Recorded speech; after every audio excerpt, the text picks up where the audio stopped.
Apa khabar?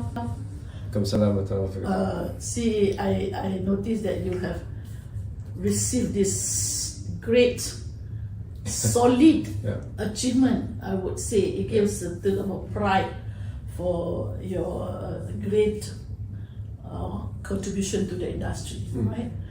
So I know, kita cerita balik on the back of our journey ini.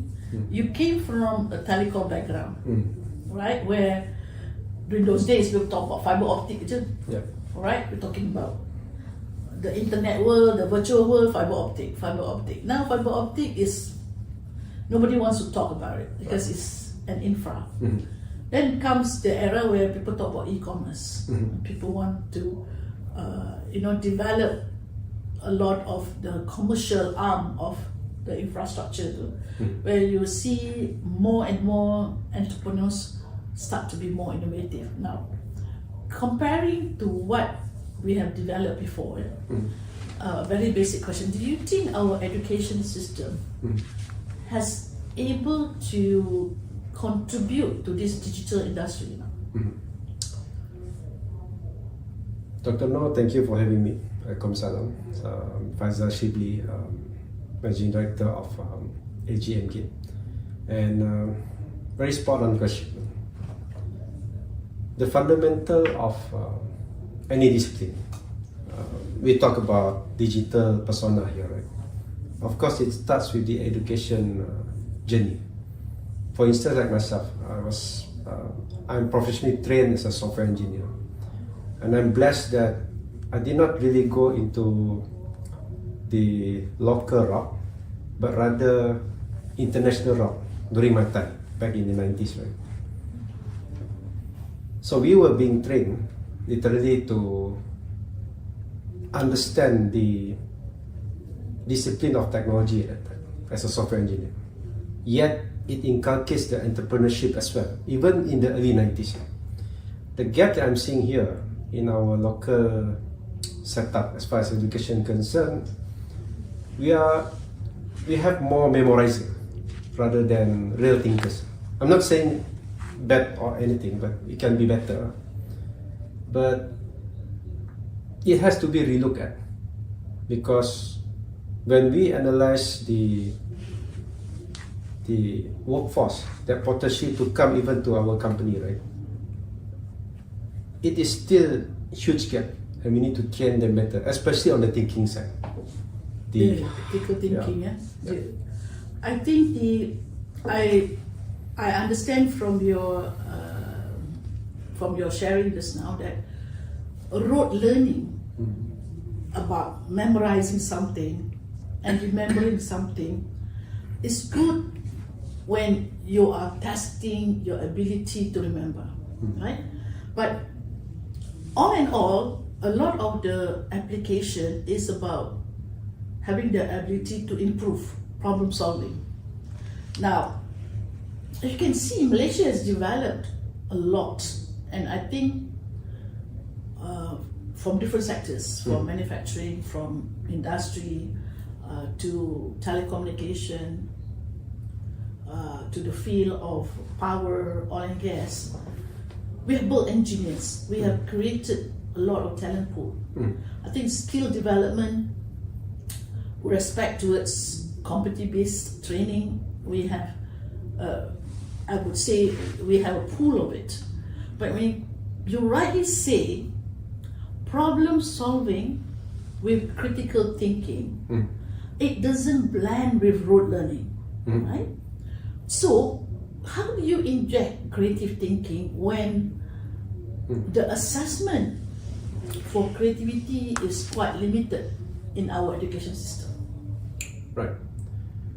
I would say it is differentiated by two segments. Malaysia is very good on the hard skill, the technicality of it. That's given, because that is the discipline being designed in any education system. But the soft skill, as far as being analytical as much as they can, what we are lacking here, especially our young workforce, is the power to relate. I keep on calling it. When you are unable to relate from one entity to another, then you are not able to understand the big picture and cascade down to the root cause. And definitely we cannot solve any problem with that challenge. No, I come from a very strong, how I call, management background. While I also have some element of foundation on computerization, yeah, which is considered technical skill. So my first degree is also mathematics. So in those days, the advancement to look at mathematical programming, it is really an art of creativity, right? But there's not enough coaching in terms of how do you develop critical thinking when a lot of the students are being left on their own, and there's not enough how to call the assistance, the facilitation to help them to say this is the right path for you to go ahead, right? So I think this is where the Western world are a little bit more better, because they do have some kind of, even in their universities, an industry experts to come in to share some of the knowledge that that they can incorporate it into the education system, right? So here, MGATE won a very strong leadership title, AI for transformation, transportation. Because of aviation industry. Yeah. So there is a lot of transformation that you did for bringing, especially the transportation industry, where everything is moving at a speed where I don't know, to a certain extent, everything is very, very AI based, intelligence based. Your level, if you were to say by winning this award, as compared to another level, which someone who has not entered into the transportation era, how do you declare your achievement? Okay, it's a very good question, and it's a journey, literally. So we started automating or digitalizing any entity or customer in this case starts with their business vision, their business focus, and their requirement of what do they want to achieve in terms of their business target. Right? Then only we start to understand what are the potential wish lists, which we turn into use case. That is our term in the IT world, right? And we modularize that particular requirement as to fulfill the KPI. So by having that, we have covered the top approach.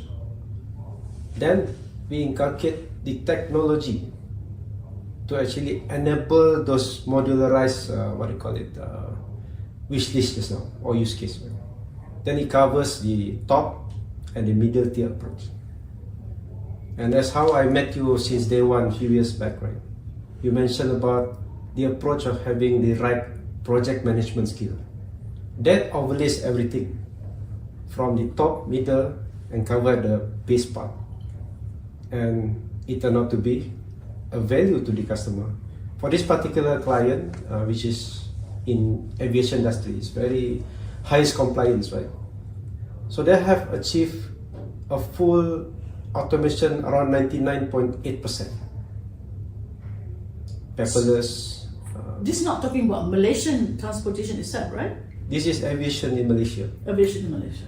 But always, of course, it can be catapult into other domains as well. What we are saying here is that the approach that we use, enabling the digital transformation for them, it started very well. From top, middle, and the base ground. So the technology is always the last conversation we talk about because it involves cost. But if the cost can be justified to achieve their business drive or target, then it becomes seamless. And we tie these three elements through a strategic project management approach So it just makes perfect sense for us as the technology provider and the customer as the recipient and the paymaster. Now that is what I call a breakthrough, to really bring two things together. One is a decision maker who's going to look at the ROI, and the other one who's a technology expert who is sharing something which is of great value, which probably the decision maker may not feel the confidence or the assurance as yet, but is it because of the competitive advantage that they want to achieve to be ahead of others that lead them to commit, or is it that they just have, they want to do something new and they believe that this is just have to be part of it?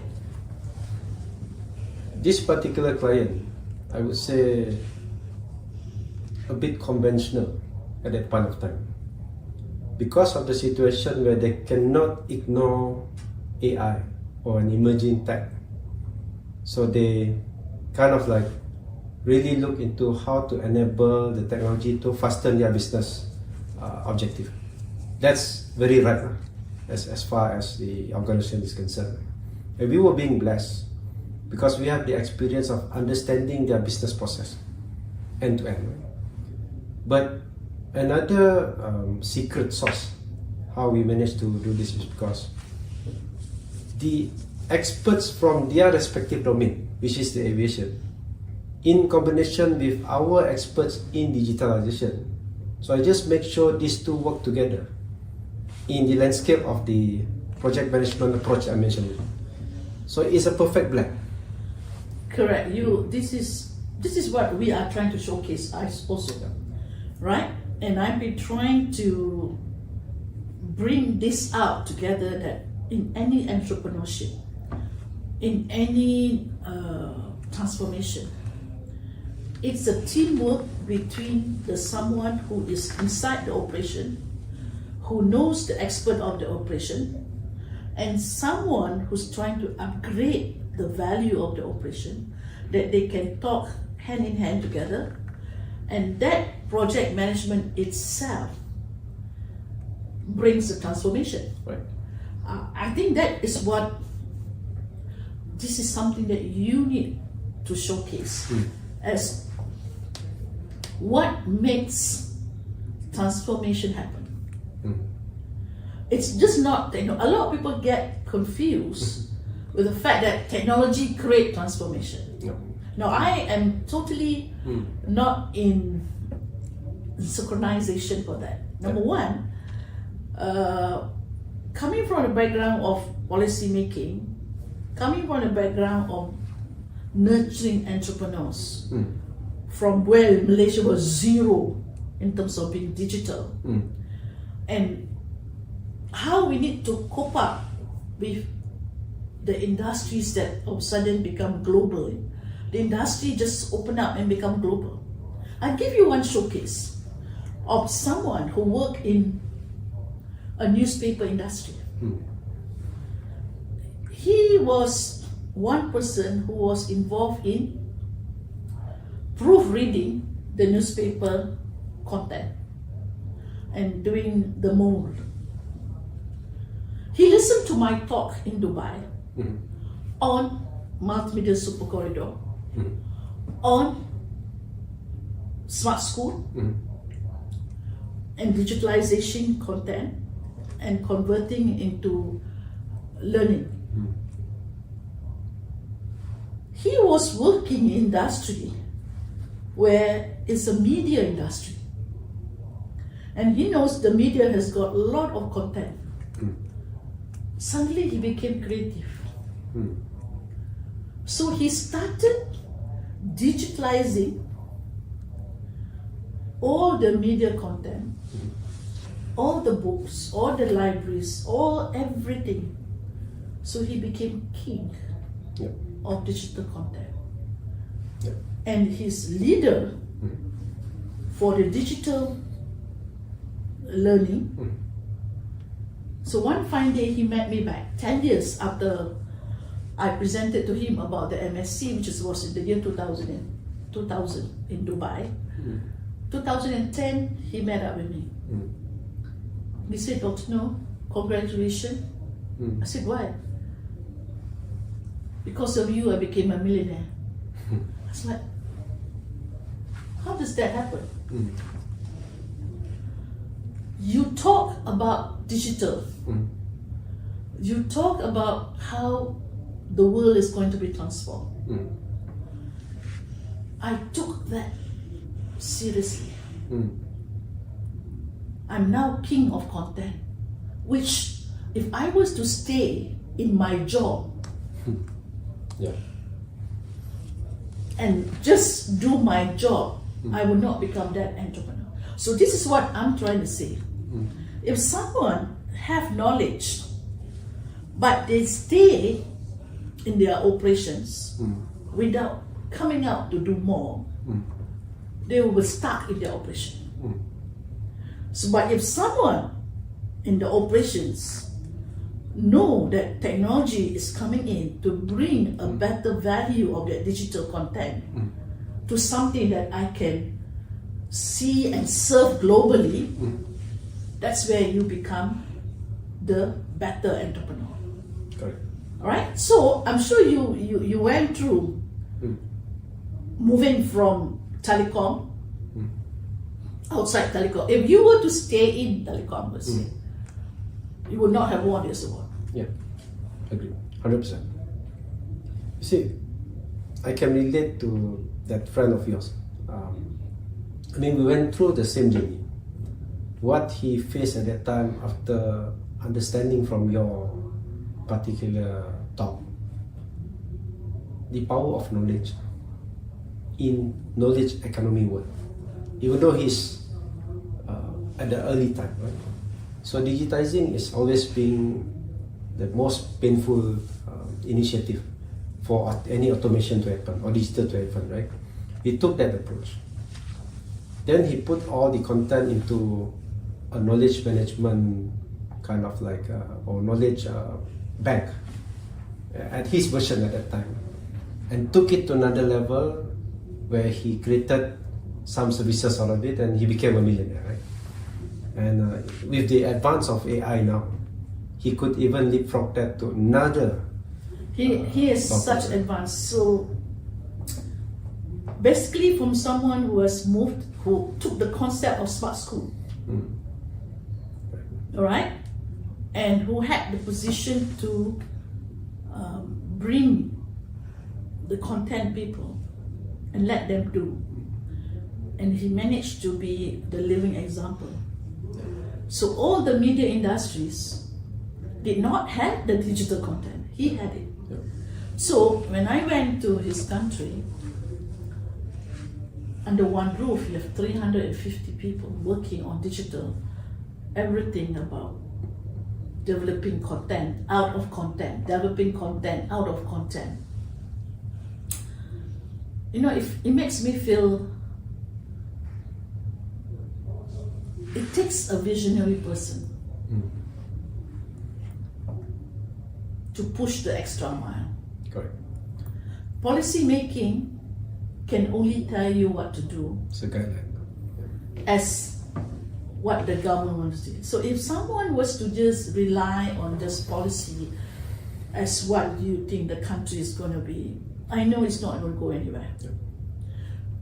There is this drive that people need to have, and I believe your company has reached that level of breaking, not relying on policies, not relying on any other, how it's called, agenda, other than proving that teamwork between technology and the operation team can perform. Correct. So, coming back to my journey at that time, I fell in love with data when I was in TM, because I was responsible. I was a big data head at that time, and I saw massive amount of telco data. But what do we do with it, right? I mean, how do we segmentize the data and we can actually monetize? So my passion has always been identifying the right data and monetize it. So some in the market who knows me will call me a legal data cartel.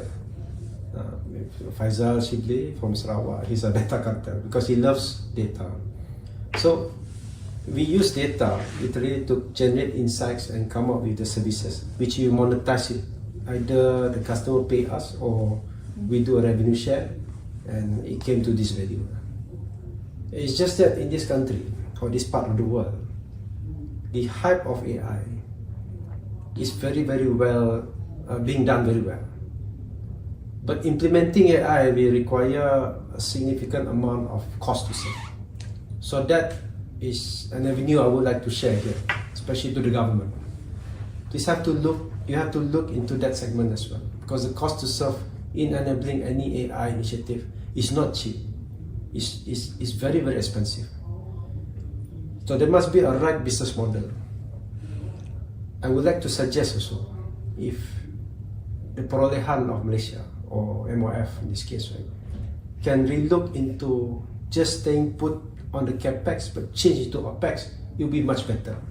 Then it's a win-win, because the procurement element now is so much on capex intensive. So that's not sustainable at all.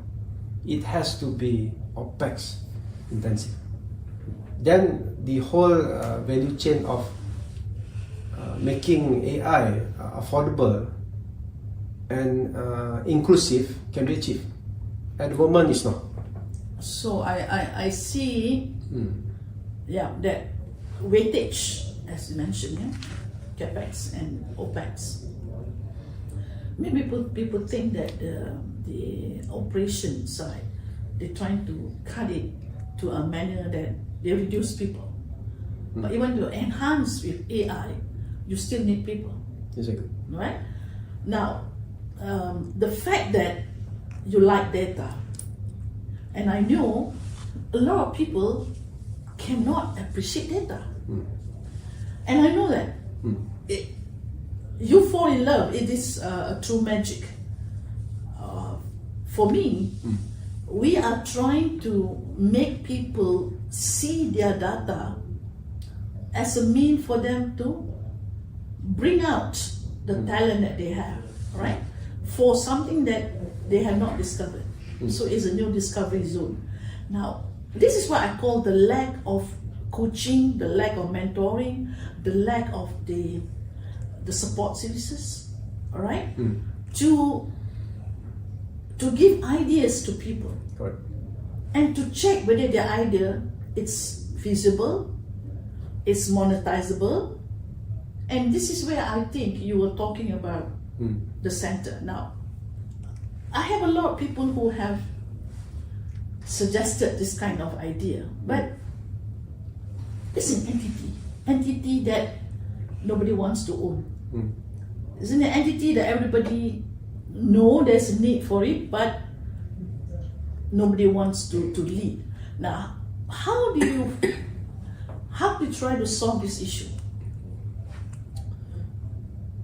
Let us take a look at ESG or sustainability element. Right? I would think, I'm not expert on that, but to make it visible, the currency for that element is only data. You agree, right? And how do we solve it? We facilitate the data that we have into something that people understand with their respective domain. That's the challenge. That's the particular challenge, that you need to translate those data into something that is understandable by the respective domain. It might be oil and gas, it will be ESG. But the common, source has always been the data part. Why people are not into this segment? Because it is a hard thing to do. The how to, that's always lacking. It requires deep thinking, it requires thinking end to end. That's why in my early conversation, when the ability of not able to relate, the power to relate is not there, then you couldn't understand the language of data and what it can do. Maybe we are blessed on that. Now, I call it storytelling. Yeah? The continuity of storytelling. Now, let's say Malaysia has got many spots, historical spots, where information about those elements are very clearly understood by the culture, by everyone, right? So when someone have that information, they convert it into content because they have the data. Like you see the movie makers. The moment they get data, they make it into a movie. So that's digital content. Now, I think that conversion is quite clear. Now, I would say there are certain sectors in Malaysia which is still very, it's still very lucrative to create an AI storytelling output or services. Because we have rich of culture. We have rich of people interested in that historical data, interested in that storytelling, interested in the creativity of that, yeah? So, for example, you're talking about, let's say talking about like a cartoon. Why people like the story? Because he relates a lot of the cultures inside there. Right. But if someone were to make the cartoon into an AI version, you need a couple of data to bring out the life of Lad and create the robot of the AI, right? So those are the things which I'm trying to say. We have so many of this content, but it's not converted into another storyline, which can be similar, but it's another platform. From that format of PowerPoint to a format of robotic. This is what I'm trying to say. This transformation does not happen yet because people are still looking at the old way of relating the data. So what do you think about we bringing out this talent of AI, because we can endorse all the stories and create it into good stories to become history, to become content which is good for many communities. We are rich by that culture, but many people did not know how to convert it because, as you rightly said, how do you monetize? All right, but to me, the tourism sector, the hospitality sector, together with the the transportation sectors, these are all very strong foundation of Malaysia, our economic foundation. All right, so I believe our local community can appreciate AI with this kind of content because it is so close to their culture, to their way of life, So this is what I meant to say. How do we nurture this community to say we do not remove culture, we did not remove history, we did not remove our our background, our habitat, whatever. But it's another for the future generation, the next round. Let's say for my grandchildren, the next round, if they want to know about Lad, they don't have to look at the cartoon paper version, but they look at the robotic version. Okay. I segmentize this into two elements. Right? The enablement of the data part is still a long way to go. I've done massive data audit in all respective big or small organizations. The problem is the data maturity model has not achieved to a significant level that require us to do full AI. Technology are there, okay, but the data maturity model or level is not there. but it needs to be fixed. It can be fixed, right? Through, like you mentioned just now, the awareness and the acceptance of this particular organization to agree that they are still at this level in data maturity. Any data discipline person will understand this segment. So that has to be fixed, right? But the technology for AI is pretty much dependent on the data source and the maturity level. It's not a plug and play kind of solution, right? So the technology is there. But if all this value chain is being done correctly, or they accept the advice from us as the data expert to actually embark into this journey, then it's fine. You know why they do not really want to go into this? Because the cost to serve is high. The cost to serve, to cleanse data itself, to digitalize the data source from physical to digital is massive, expensive. There's no doubt about it. But we as the technology provider able to tell you what's the ROI for that particular initiative. I take example as LAT. LAT has massive content, be it digital, be it the book itself, physical, that can literally go into the data maturity journey, and AI can actually do a seamless storytelling as a chronology LAT since day one until for our younger generation. It is possible, technically can be done. But the cost of doing that is something most of the owners are worried about. That's why I agree with you. Awareness has to be done at that level. You know. There's a pros and cons of this awareness. I mean, we have been talking about awareness. It's not awareness to the massive community.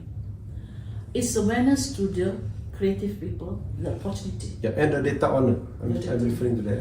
So as I mentioned to you, the guy that met with me 25 years ago, now he is owning digital, which nobody at that time would want to incur the cost. But the fact that he knows that content is king, and now data is king, it's only for the people who saw. Correct. That will want to invest. Right. But it has to be slowly developed and slowly integrated. So what I'm trying to say here, Faizal, I want you to be that kind of person. That is what I meant to say. Yep. Because I've seen a person from because you have that visuality. If we were to transform somewhere else, it would take another 20 years, 30 years, because he hasn't reached that mindset. But now, what I'm trying to say, to how can I, because you have that maturity, you have understood the gaps. Now, is to work together. Bringing awareness to others is cost. And there's no one who's going to bring that cost to them. But bringing the people who want to monetize it together, then there is an element of partnership. Right? And here's an opportunity that I believe you can lead. The more people say you are crazy, the better you can lead. Because that is what it is. Only crazy people can lead. So when I was given the GPM Sustainability Award in 2015, and I said,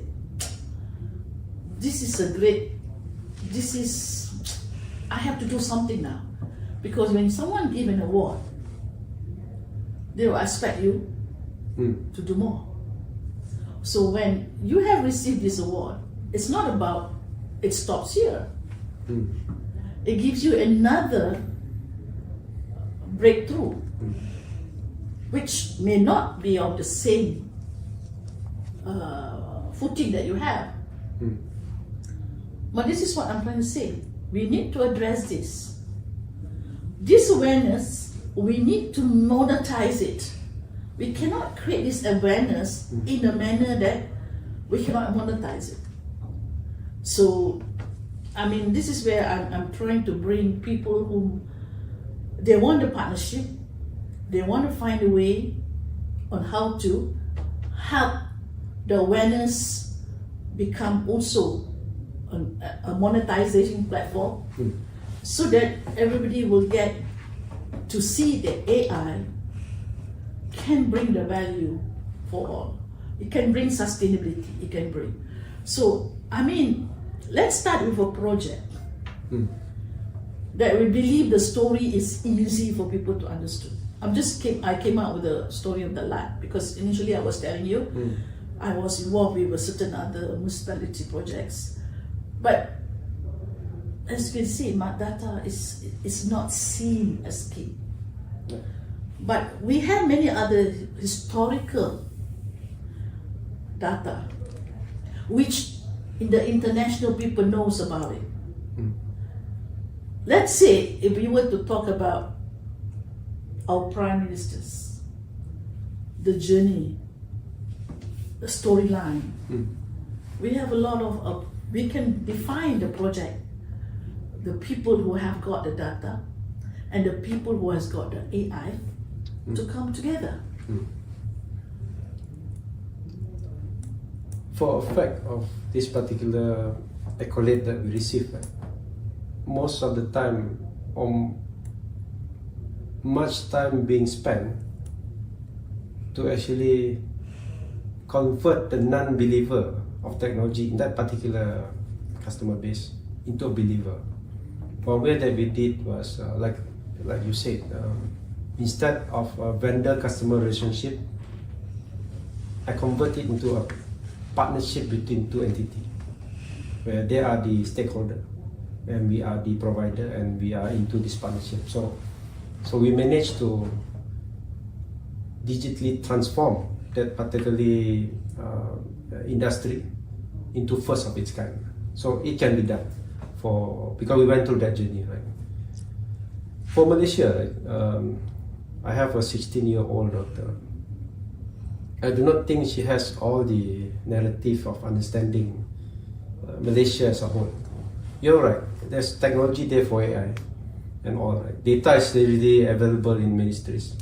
How can we seamlessly use that data journey to come up with the right narrative of Malaysia for the young ones? And we have technology like blockchain, right? Blockchain to literally safeguard, ensuring that the right data is being put in. So there's no unreal story in the journey. Now, let's go back to where I started my journey of being part of the digital world with the 7th flagship. Smart school, telemedicine, what they call e-commerce, right? All this is one of the best clusters that we can design to create that digital content. Now, if we were to go back to the 7th flagship, which one of these flagship would you think would have the best platform to start a showcase of moving that transformation from digital to AI? Right. Just share with me which one, so that when you see there's one project that we can do, and this is where collectively bringing the awareness is bringing the awareness to a project, not bringing the awareness to the what we believe people cannot even capture what we are talking about. It's bringing the awareness that we are going to create this project, we're going to digitize it, and we are going to find partners to come in together. If you can do it for telecom, for transportation, this is where your leadership comes in, because you have done it. So we want to find another project where there is going to be a breakthrough for us to create that new agenda. So for the MSC 7th flagship, right, I'm blessed, though I was quite in the early 20s at the time. I was involved as a software engineer junior for e-Sharia, which is flagship number 7. Right. So of course, being biased, I'm saying that of all the flagship, of course, I prefer that one. But there's still 2. So the judicial digitalizing the e-Sharia judicial segment at that time was in the early 2000. Was not really easy because the technology is quite limited at that time, only confined to the database. But what I learned at that time is to standardize all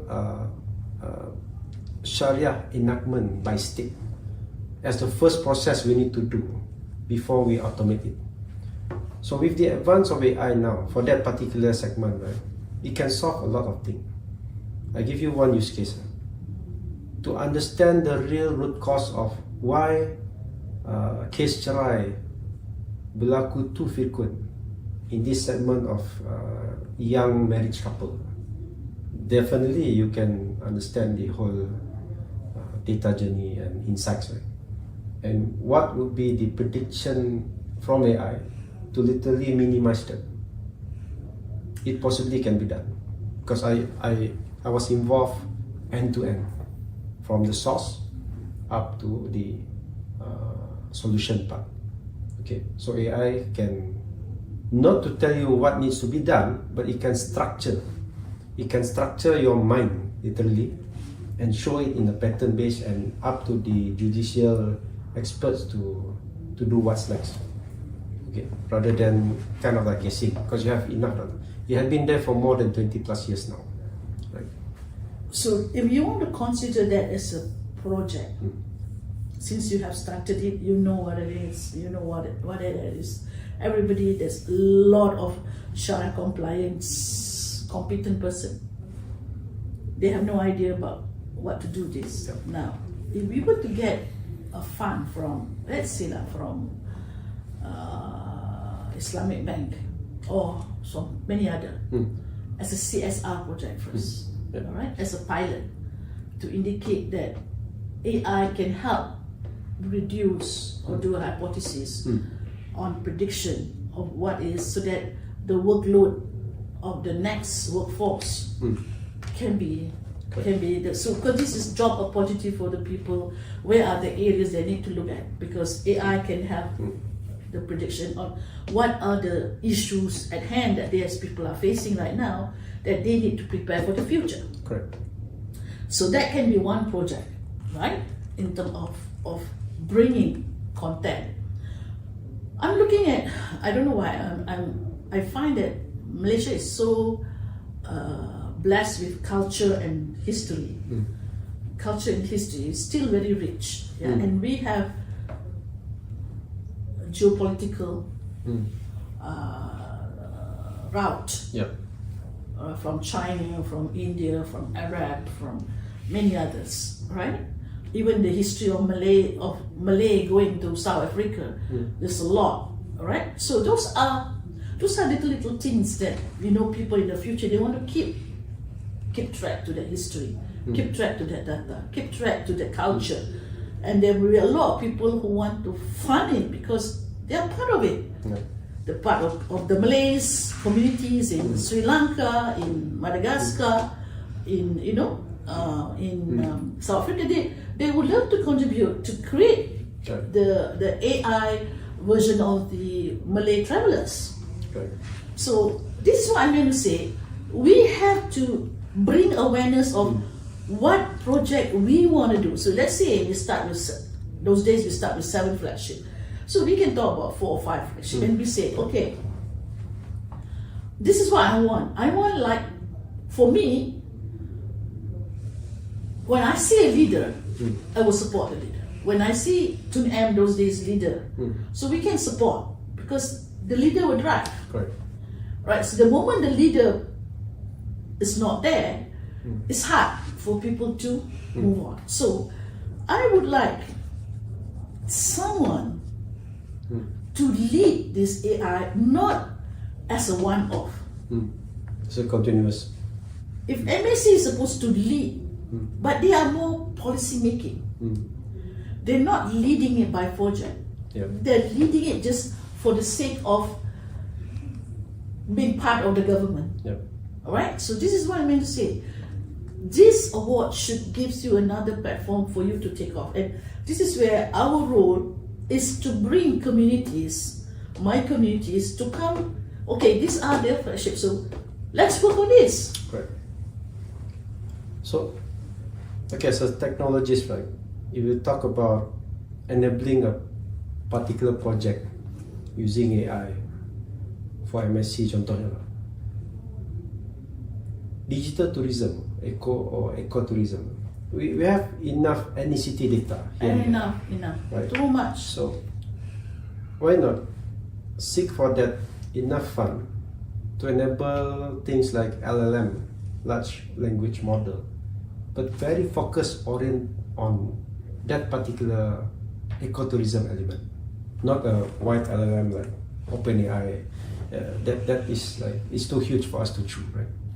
So using that as a specific AI LLM for digital tourism or ecotourism, when you connect the ethnicity, it will create interest from other counterpart outside to be involved as well. We do one project first. Let's say in Kuala Lumpur, we can have parties like, those days when we drive one project, we will have many communities coming in to support. Yeah. Let's say in KL, we will have Dato' Bandar, we can have, there's so many history and then tourism board or Malaysia tourism, they would love to support it. But the thing is, they want to know the project leader. Yeah. All right. Now, as long as an association, as long as the people are committed and the people are here doing it for the justice of technology, not the justice of of being political or whatever. It is being for justice to prove that we need to be ahead of technology, and there is an economic activity, but they just need to just support us. Yeah. Right? So I'm sure there's a lot of many people who's believing in AI. They want projects for them to support. Give you an example. We are in the midst of collaborating with MOH in coming up with like an AI platform to study more in depth of complex medication. To my belief, with that, right, with that technology, who knows, with the right data of alternative medication that we have, with all our, like the tanaman, whatever it is, right, can be put into one LLM and to be studied. We might create a new science as far as medical is concerned. I'm a big believer in that. Yeah, I That's know. one case. That's why I said you need to lead, not necessarily be involved. So it's like a center that can lead. Okay, those who want to go into herbal, alternative medicine, but as you said, the monetization may not be quick enough for people to understand. So I'm looking at, yes, Ministry of Health is very much applicable, but their operations is something that we don't touch because it's very related to specialized data.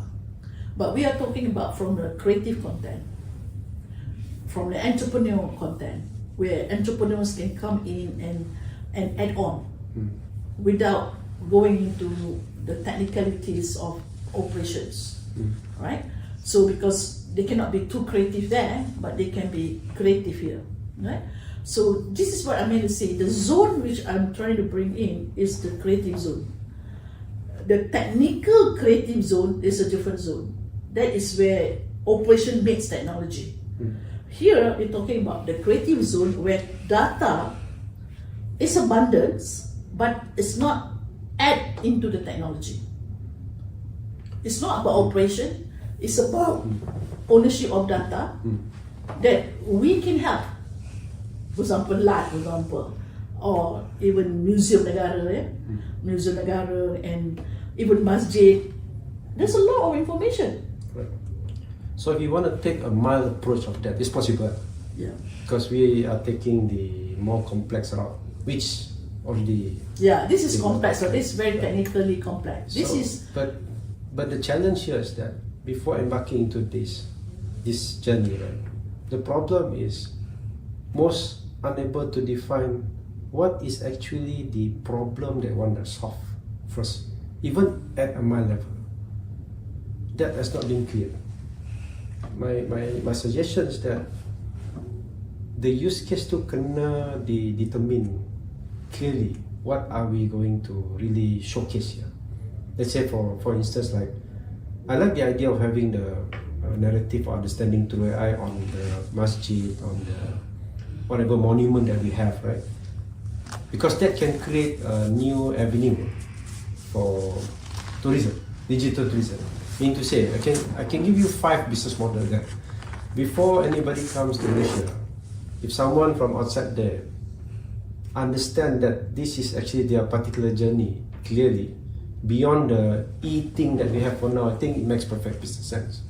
You just embed that into whatever, macam dia beli tiket and they get that value cut. There's a lot of model for that. There's a lot of model for that. Cumanya, that's why when we do this kind of project, we also have hard time. See, the paymaster, in this case like government, they want to do all this value chain as much as they can, but they are unable to actually understand or realize what is actually to be achieved secara tangible there. So when it becomes a guessing game between them as a stakeholder, us as a provider, definitely it's going to be a white elephant. I speak it bluntly because I've seen this. Once I'm not going to that route. I'm not. I'm on an entrepreneur route. All right.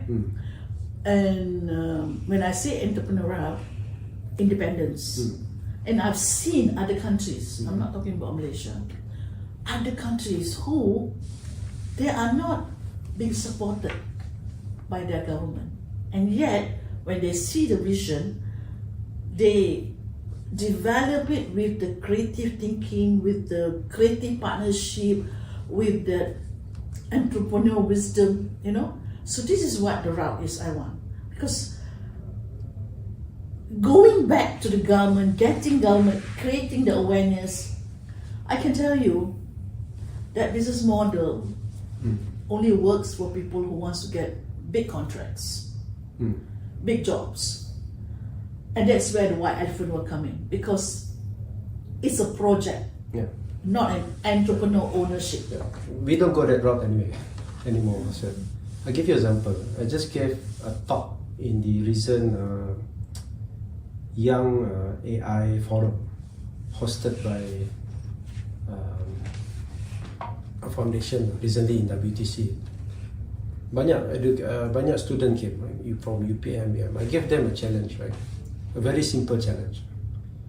If you can work closely with the local council, building an app just to appreciate, graffiti on the wall, yang lukisan-lukisan, is art. It's not vandalism, it's art. Right? I gave them a challenge. You build an app. Anyone who pledge for that particular graffiti, and people put money to it, you can have a collaboration with. And this is nothing new. This is normal in Singapore. This is normal in other part of the world. So as simple as that. You're talking about social entrepreneurs, all these entrepreneurs. Simple as that. Starting the young ones, not the. You see, the thing is, you need coaching. Now, I'm quite recently quite linked to Malacca. Malacca Youth Foundation, right? And being part of the youth, they want to develop new jobs, new creativity. And again, we don't want to give ideas for the sake of giving ideas, all right? We want to give a project where we will assess their creative ideas, and that's where always I come in, assess, does it work? And then after that, tell them what's the business model, and how much does it cost for you to develop that business model. Start small, and after that, open up your vision to go beyond. All right, one, you have make it happen. So that's how I think many people you see TikTok, what happened? So many business model comes in already in TikTok because they create that platform for you. So the same thing, AI is all about someone giving a platform for them to give that creative content. All right, and then that platform give them the monetization. All right, so this is also one of the things which I believe we don't want other countries to lead here. And I've seen in my own eyes about, like for example, halal products, the international people who created the platform, the e-commerce platform, and sell all sorts of halal products.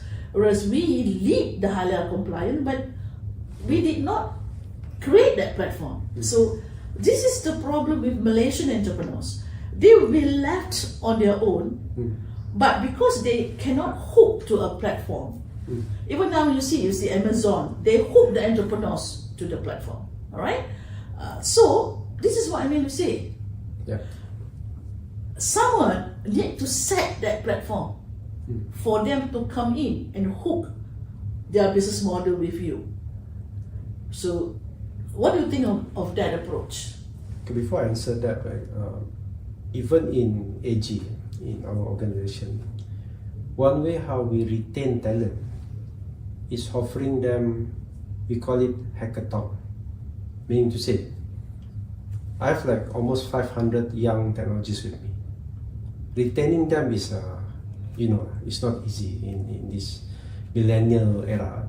So what we did was, you come up with a team of 5, come up with an idea, an AI technology idea, and go into this competition.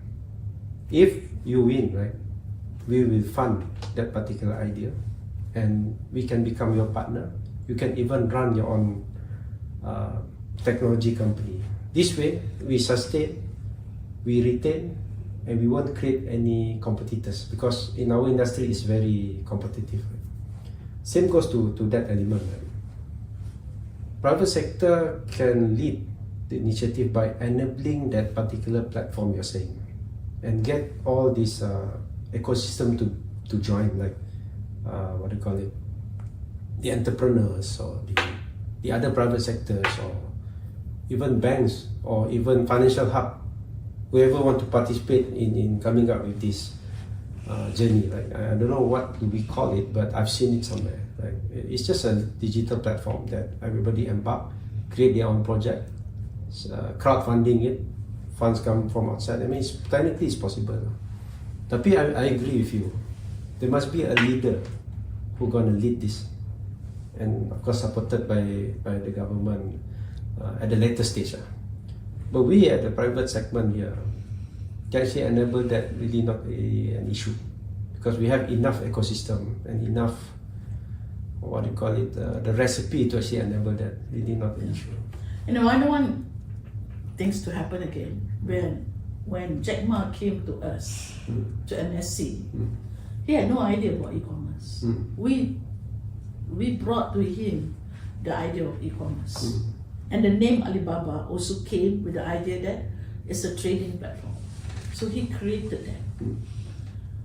And he became world famous. There's so many other people who came and follow from our advice. Malaysia is so good at giving that advice, in giving that vision to go. But when it comes to our part, we slack that support. Not that we have no idea, but somehow the support services doesn't work with the way our government support. So I want to do away with the fact that we have not been successful to create our own entrepreneurial support services. We've been working on entrepreneurs for so long. Giving funding, venture capital, all these things, it's not going to work. Yeah, there's no sustainability of that. Yeah, when Grab came in, no one understood. When TikTok came in, no one understood, because there was no one to guide. All right. So, but now everybody is on it. Yeah. So this is what I'm trying to say. It takes only the vision, well, like Facebook, just look at any other. It takes one person who created the connection to give back to the people something that they create, something that I create. So this is not just commercial, but this is again a vision. Yeah. Now I know it's hard because it's not easy. This is where, I mean, we are looking around, we are meeting people, and we just go on talking to people who have got more and more, impact. So we hope MGATE has got a strong leadership now. Yeah. You're not going to stop at to this level only, right? We just started. Yeah, that's right. It's a new. There's a new chapter to come in. So what is your next journey now? It's a very big question, but definitely a big vision they want to achieve. This is just a starting point. This is just a wake-up call, particularly for Malaysia, because we took the same route as how Grab did once upon a time when nobody listens to them. We had to go out to UK and to UAE just to prove that we were really accepted well there. But it doesn't stop there. I do not want to wake up one day and thinking, what have I done for my own country when I'm so successful outside, and what have I done here, right? So that's why last year only we took an approach to emphasize in growing Malaysia market as well as Asia, because we don't want to be left behind. But at that time we had to do what we had to do, right, to survive, but we grew. And I would say COVID is actually a blessing in disguise at that time for most digital company catapult. So what we're going to do more after this is literally my personal objective here, or target, is that how do I harmonize AI and make it inclusive to everyone? I'm talking about technology because I'm a technologist, I run a tech company.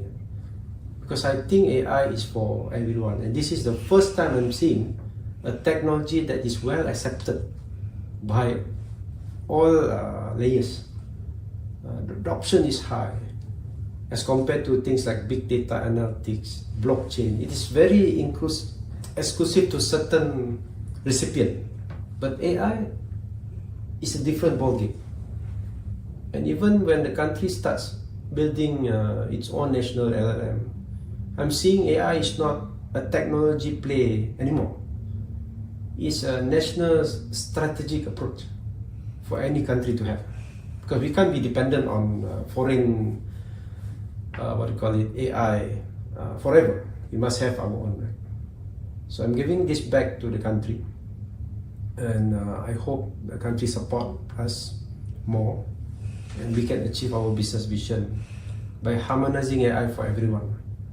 So in this context, won't you think Jabatan Statistik Negara should be something that can kick off your LNM? I was a project director for 2 of big data projects in Dawson, Department of Statistics, during my tenure in PIKOM Malaysia. Yeah, they are actually the rightful data bank for the country. Have enough data sources for us to live from. It's how literally the private sector, Dawson, and the government just to work together in leapfrogging this. LLM can be built, but where is the right data to be used? That is one data bank. It's so massive in this country.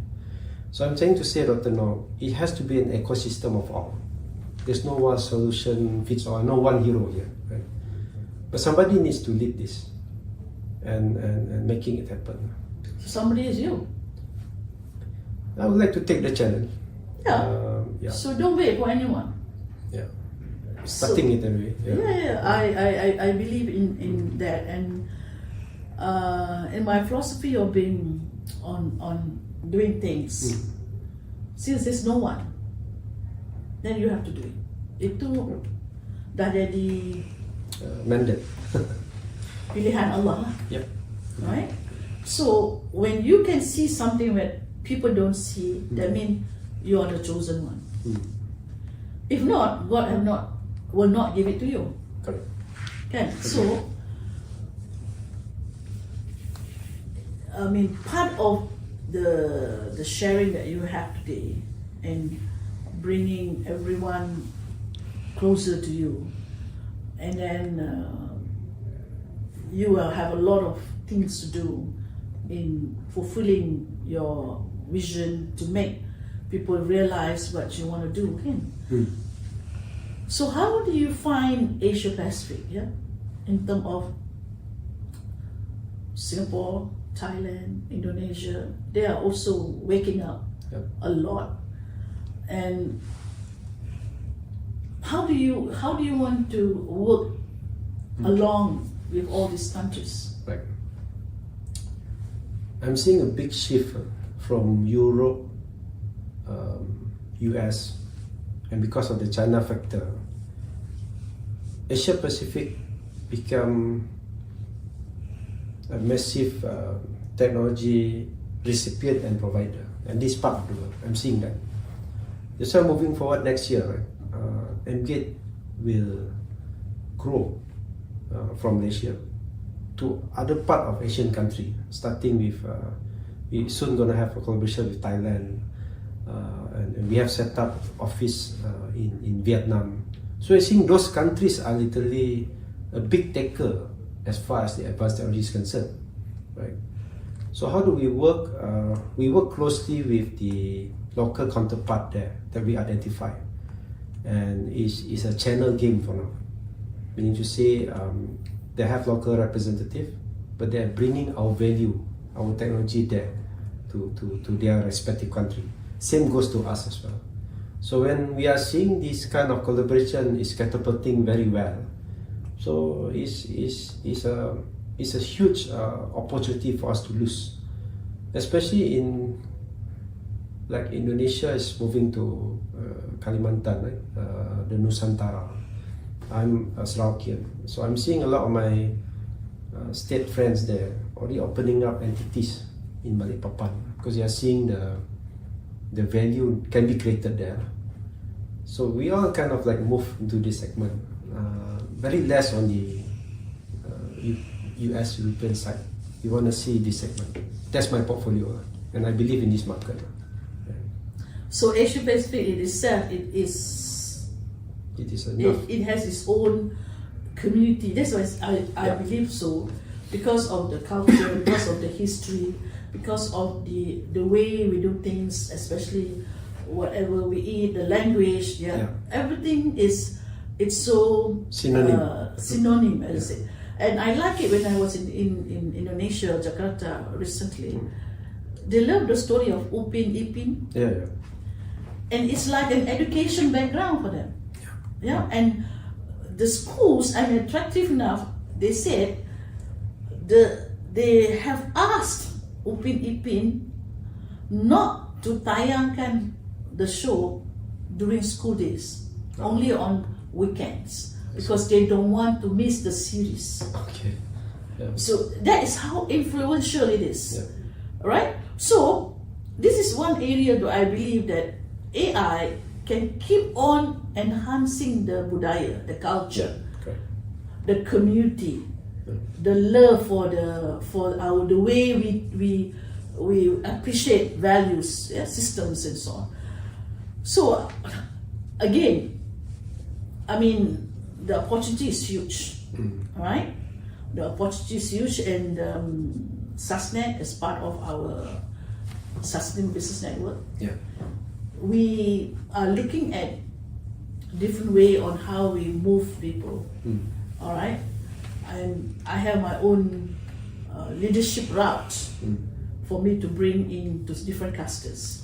Next clusters I will join in with is the Middle East clusters. But at the end of the day, I work on a private sector basis. I don't work on bringing the government, but the government will somehow come in because this is initiated by private sector, Sure. but not initiated by government. Correct. These are all initiated by private sector. Yeah. Okay. So how do you want more support from SASNet to share your wisdom of bringing AI to the community? We are seeing SASNet as our go-to partner with your very mass connection in respective industry, having a common landscape of sustainability. That's how we see this JV between us. It just makes perfect sense, because by leveraging or partnering up with SASNet, we can push our AI agenda within SASNet community for a start. So I'm seeing that as a huge value, and we will continue to work closely with SASNet in any venture we do in the near future. Yeah. Yeah, that's great, because I also see the lack of understanding in many people in how to appreciate data. We can see that. Yeah. And of course, because the poor communication skill in that connection of connecting dots, connecting data, which I call it storytelling. Yeah. That again, I think, is another opportunity for people to improve on. Yeah. So, and I have been somehow I've been, when people ask me to speak and a lot of things, so I always chip in this kind of things so that I get to to expose to them things that they did not know, and now they have to work on it. Yeah. So something like that. Correct. Okay, this come to an end. Good timing.